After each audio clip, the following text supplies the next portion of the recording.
Okay. Yes, my name is Gole Andrew, and I work with an organization called KICTANet Initiative, which is based in Kampala.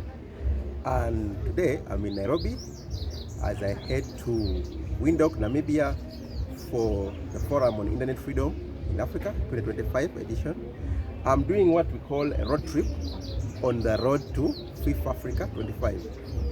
And this road trip actually is in such a way that I ride a bike from Kampala up to wherever FIFAfrica is. So like this time around is in Namibia. Now, during this road trip, I am passing through Nairobi, through Dar es Salaam, through Lilongwe, Harare, Gaborone, and then Windhoek.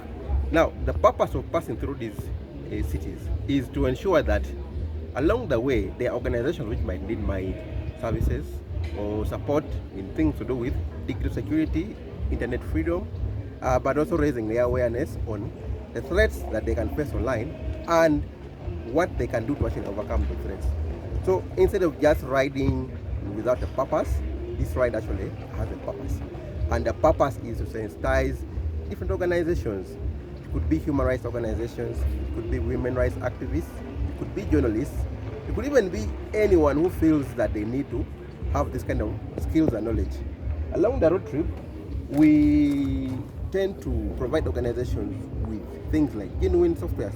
And by softwares, I mean the productivity ones that they use, which is Microsoft Office, Microsoft Windows. Most times you find these organizations actually use pirated versions. And those pirated versions actually are a threat, because then hackers can easily gain access to their computers.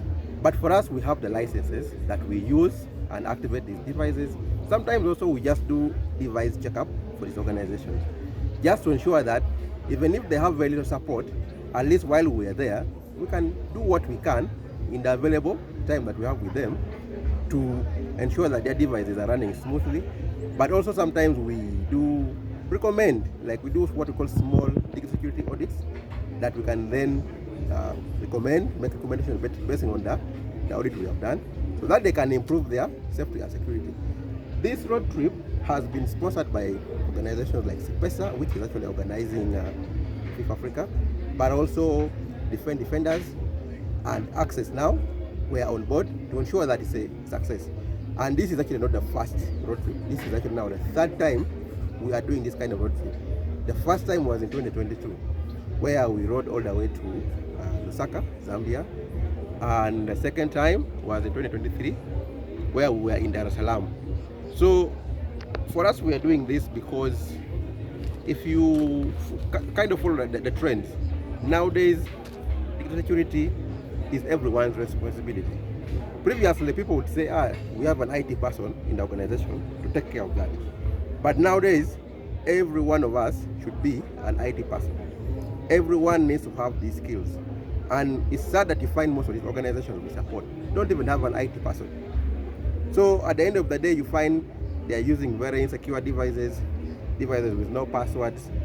And you know, when you lose your computers or devices, then it is very easy to gain access into the work that you do.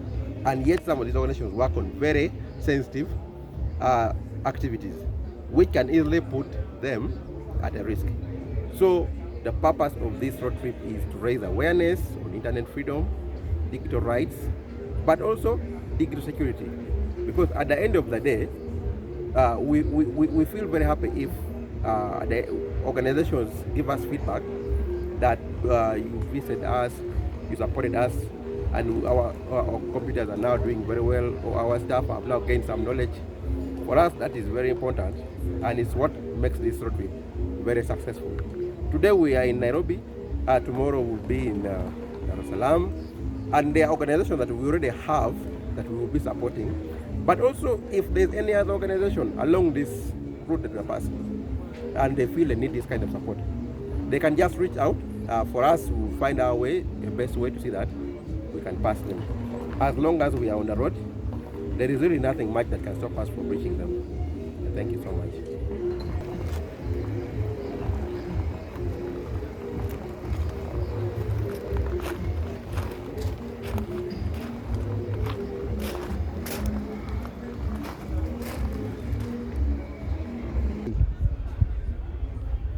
name is Windhoek from KICTANet.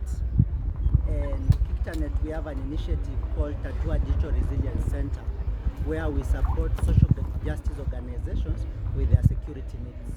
You find that especially NGOs and human rights defenders are always affected by external actors. These ones may be government, corrupt politicians, or it can even be just nefarious individuals who want to steal resources, funds from these people. So the work of the center is to actually help human rights defenders and their organizations be digitally secure, to protect their assets, their financial assets, to protect their IT assets. Those can be systems, computers, phones, laptops, and things like that, and to give them the capacity to be able to understand. And we are happy that we have this initiative for the road to FIFAfrica in Namibia, and we are collaborating with CIPESA and like-minded organizations to be able to take the message of freedom of the internet, security of the internet, and overall betterment of humanity using technology.